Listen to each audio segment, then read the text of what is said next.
अरे, क्या आपने कभी सोचा है जगन्नाथ जी और बलभद्र जी भिक्षा क्यों मांगते दिखाए जाते हैं?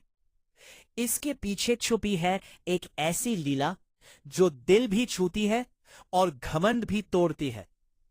एक दिन श्री मंदिर में माता लक्ष्मी बड़े प्रेम से प्रभु के पास आई। हाथ जोड़कर बोली, प्रभु, आज मेरा गुरुवार का व्रत है। यदि आज्ञा हो तो मैं नगर भ्रमण को जाऊं।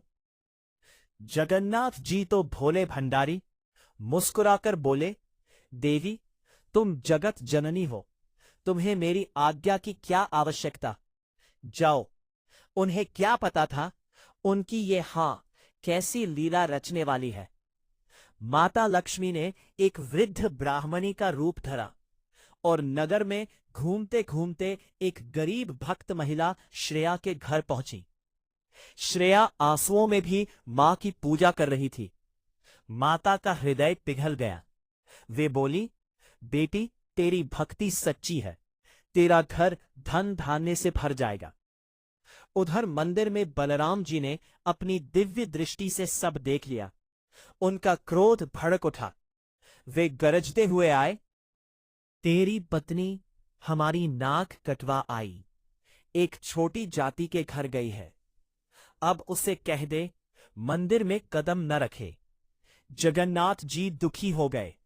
दादा, वो तो गरीबों का दुख दूर करने गई थी, पर बलराम जी अडिग थे, या तो भाई चुन या पत्नी। उसी क्षण लक्ष्मी जी द्वार पर आ गईं। जगन्नाथ जी ने झुकी आंखों से कहा, देवी, आप अंदर नहीं आ सकती। यह सुनते ही माता की आंखों में आंसू आ गए। उन्होंने कहा, अच्छा, तो आज मुझे ही घर से निकाला जा रहा है। तो सुनिए प्रभु, जिस वैभव पर आपको गर्व है वह सब मेरे साथ जाएगा। 12 वर्ष तक आप दाने दाने को तरसेंगे। इतना कहकर वे चली गईं। अगली सुबह मंदिर खाली था। भंडार घर सूना, पलंग गायब, रसोई खाली। बलराम जी बोले, लाला, हम मर्द हैं, अपना खाना खुद बना लेंगे। पर रसोई में चूहे दौड़ रहे थे।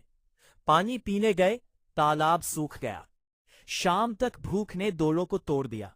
आखिरकार दोनों ने फटे कपड़े पहने और निकल पड़े भिक्षा मांगने। दरवाजे दरवाजे गए, माई, 2 भूखे ब्राह्मण हैं, कुछ दे दो। लोग उन्हें चोर समझकर भगा देते। कहीं चावल मिले तो बर्तन गायब, कहीं फल मिले तो टोकरी खाली। आखिर कोई बोला, समुद्र किनारे एक महल है, वहां जाओ। गिरते पड़ते दोनों उस महल तक पहुंचे। दासियों ने तिरस्कार किया। उन्होंने कहा, पका हुआ नहीं चाहिए, कच्चा दे दो। चूल्हा बनाया, माचिस जलाई, पर आग नहीं जली, धुआं ही धुआं। भूख से व्याकुल बलराम जी रो पड़े, लला, मैं हार गया। तभी सोने की थालियों में 56 भोग आया। पहला निवाला मुंह में रखते ही बलराम जी रुक गए। लला, ये स्वाद, ये तो लक्ष्मी के हाथ का है। तभी पीछे से मधुर आवाज आई, अब समझे। दोनों ने पलटकर देखा, सामने साक्षात माता लक्ष्मी खड़ी थीं। बलराम जी हाथ जोड़कर बोले, देवी, हमें छोड़कर मत जाओ। घर की स्त्री ही घर की असली दौलत है। जगन्नाथ जी बोले, लक्ष्मी बिना नारायण भी भिखारी है। माता मुस्कुराई, ठीक है, पर मेरी एक शर्त है। आज से मेरे महाप्रसाद में कोई जाति पाति नहीं होगी। मेरा प्रसाद कैवल्य कहलाएगा। कोई भी किसी के हाथ से लेकर खा सकेगा और वो अपवित्र नहीं होगा। दोनों भाइयों ने हाथ जोड़कर कहा, हमें मंजूर है।